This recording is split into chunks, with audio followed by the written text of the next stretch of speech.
Okay, so we're starting icebox. What we'll first go over is the equilibrium constant. So this is KEQ, and how to determine the equation of the equilibrium constant of reactions. Then we'll look over icebox and using it to determine the value of the equilibrium constant.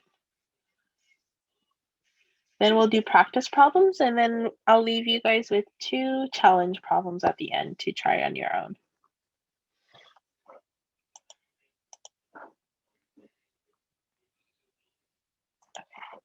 So equilibrium constant. This is the equation of equilibrium constant. So you'll have the products, concentration of the products at the top here, and the concentration of the reactants at the bottom. The superscripts, the exponents in this case here that you'll see is x and y, these are the coefficient numbers. So let's say you have 2HCl. So we have if we have 2HCl, you would write the concentration of HCl with 2 to the second power. So the same applies for products or reactants. So only the concentration of products and reactants that are in the aqueous state. So make sure that you guys have subscripts, the state of matter. So you want them in AQ. Will participate in the equilibrium constant. Otherwise, compounds that are in gas, solid, or liquid state will not participate in it. So here's the first example. Consider the following equation and determine the equilibrium constant of the reaction. Sorry, CH3OH is supposed to be a liquid. So in this, your KEQ will actually be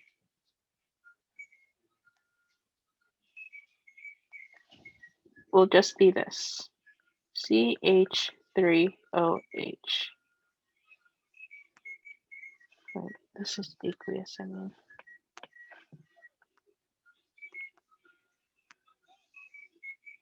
And you wouldn't include the H2 or carbon monoxide because of the fact that these are both in their gas states.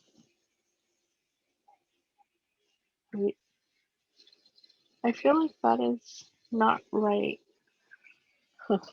Wait. I think there was an error in this previous slide. You should be actually including them. So the KEQ of this would actually be the concentration of CH3OH and the concentration of carbon monoxide and H2. And H2 is to the second power because of the coefficient.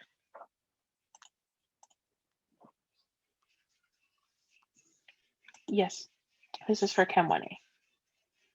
Okay. Does this make sense?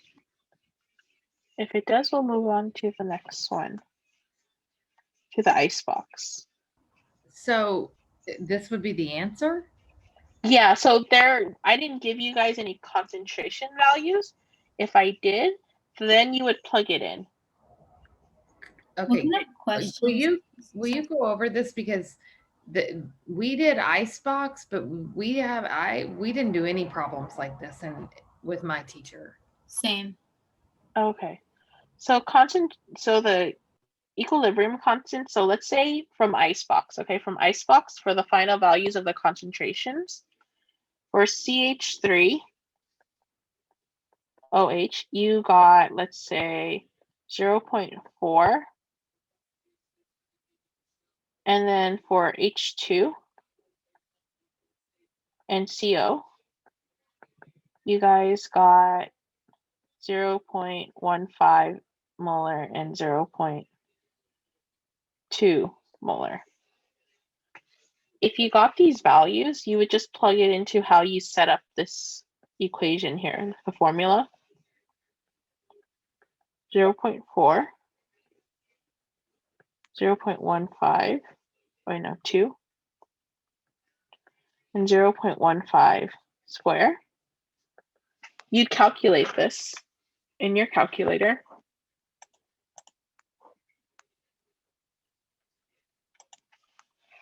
And you should get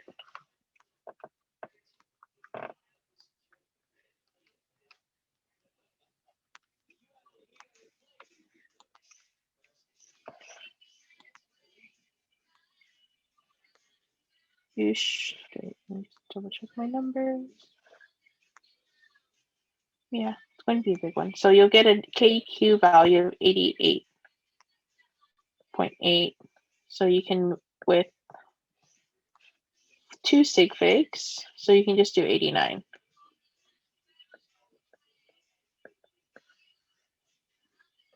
So this is just one aspect. So if your professor hasn't gone over it yet, so I don't know if you'll have to know it, but this is typically associated with Icebox, and you'll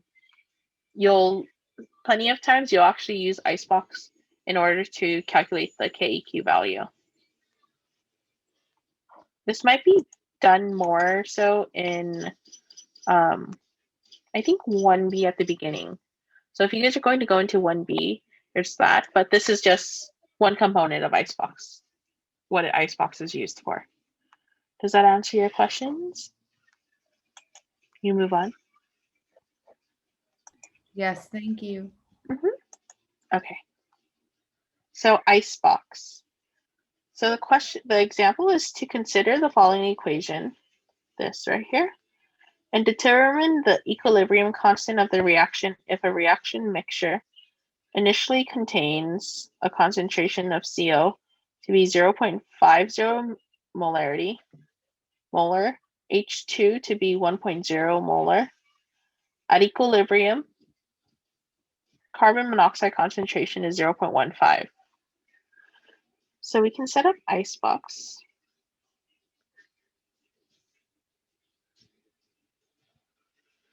Just going to do that.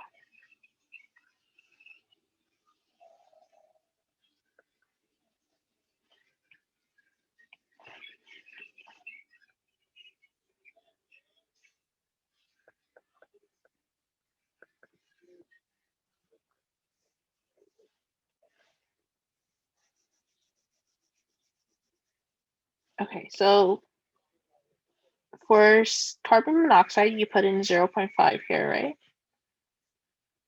H2, you would put 1.00.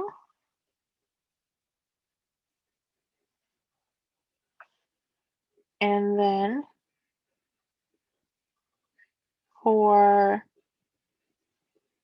the change, actually they give you the final concentration of carbon monoxide, right? So it's 0.15.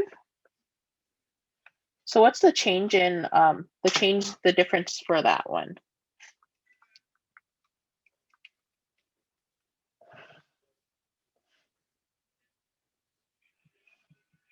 Negative 0.35. So it's 0.5 minus 0.15. Yeah, so you get, yeah, negative 0.35 here.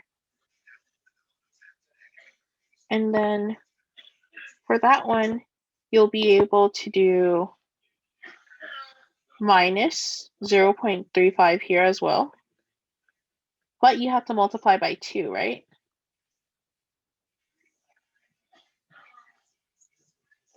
And that's because you have a coefficient of 2 for the H2 here. So it's 0 plus 0.35 here. 5 for the final concentration of CH3OH. And 2H2 should be 1 minus 0.35 times 2. 0.3? Yeah, 0.3. There you go. So here are your concentration values. So determine the equilibrium constant. This is just KEQ. So KEQ is products over reactants, right? CH3OH, CO, and H2 to the second power. Now we can just plug in these values. And you guys can let me know what you guys will get. Okay, so 0.35, 0.15, and 0.3. Is it to the second value because of the coefficient or because it's a formula? It's just to the second power because of the coefficient. Okay. So earlier we saw that KEQ is product X and reactant Y. So Y is the coefficient number. So that's why I was saying earlier, if you have two HCl, concentration of HCl would be shown like this in the equation. Okay. So let me know what you guys get.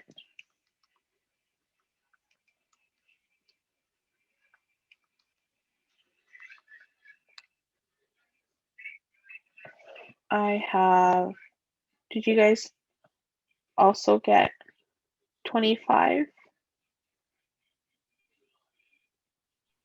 Someone got 25.9. Yeah, 25.9. Yeah.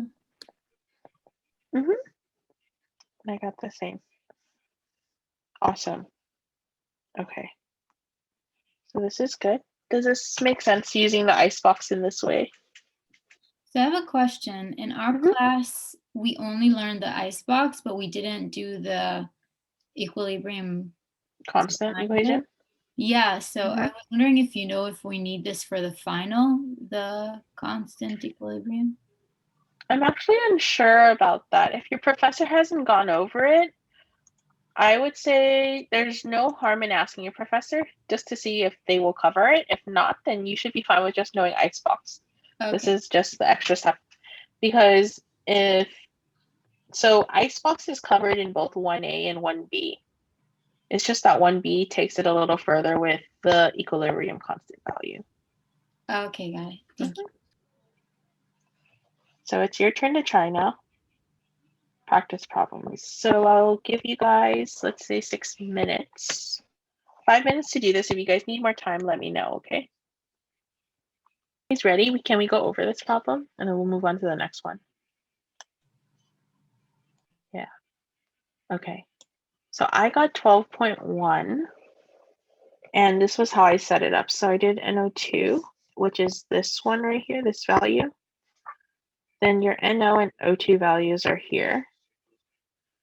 When I plug it in, put it in the calculator, I got 12.1. Okay, let's go on to the next one. Wait, I'm really confused. Can you go back?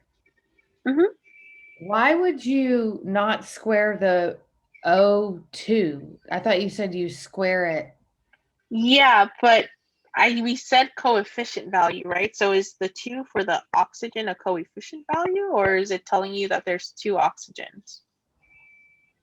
It's O2. O2, this is the state of O2 on its own. It's a diatomic, right? Okay.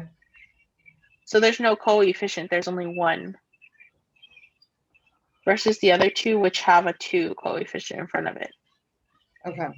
Well, I don't think this is going to be on my exam, so I guess I'm just going to keep going. I'm not taking 1B, so I'm good. Okay. So then how about this? For this problem, what we can just do is we can just do the icebox and get the values instead of doing the equilibrium constant. So I'll give you guys 5 minutes to do this again. So 7:30, we'll get back here. Let me know if you guys need more time for this problem now. I will start sharing. So I set up the icebox like this. And we only have the initial concentration of the CH4.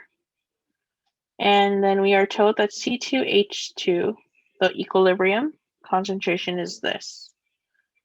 So from this, you know that the change is 0.035, and you put it for CH4 and H2. The difference in those is that you have to multiply by the coefficient values as well.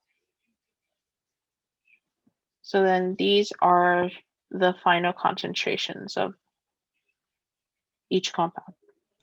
0.045. In the middle, you multiply 3 by 0.035, right? Yes. So after that, I didn't get 0.12. I got 0.105.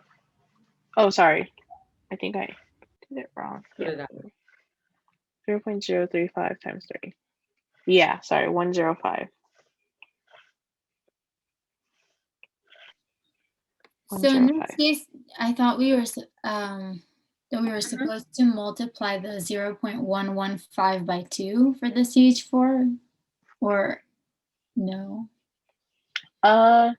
No, not in this sense. Just because if you're given the final concentration of the product, and what you'll note is that C2H2 has no change actually.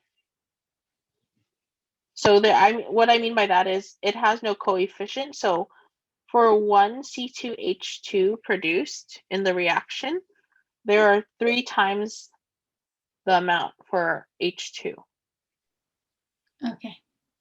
Yeah. So that's why you would just take the difference in value from C2H2.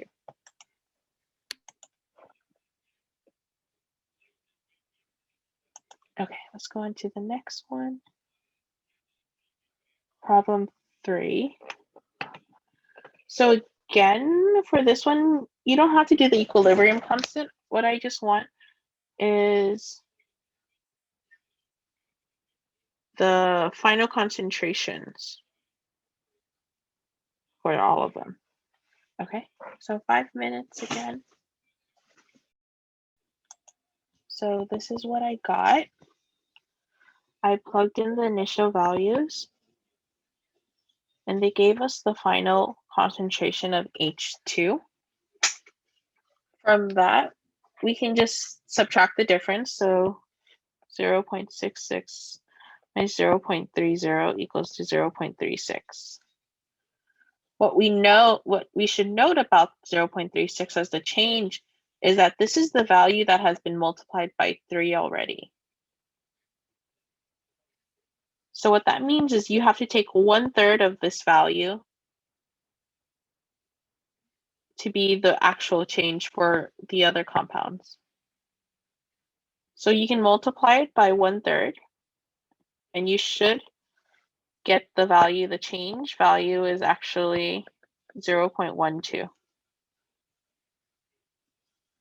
So once you apply that, you subtract it, and you should get 0.2 molar for N2, 0.3 for H2, and 0.12 for NH3. Do you guys all get the same one? Same answers? Yes. Okay. And if you want to solve for the equilibrium constant, you just plug it into the equation.